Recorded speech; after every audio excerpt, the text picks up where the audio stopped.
Hey guys, it's Diablo from HonestPaint.com, and I just finished these custom painted Chucky and Jason shoes. I taped everything off, masked it, and then applied some of my dope Halloween stencils. So if anybody wants one, hit me up, message me. I have a bunch. Michael Myers, Chucky, Jason. Awesome.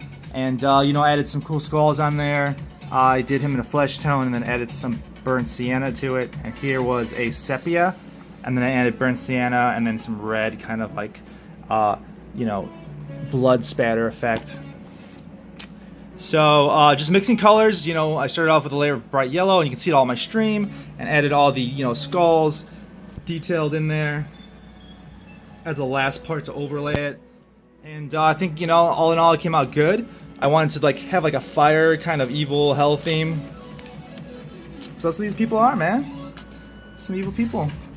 So I want to show you guys real fast. You can customize anything and paint anything, and I'm always doing new creative stuff, so I appreciate you guys following me and checking me out.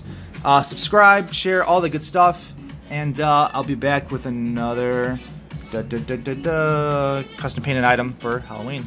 Later.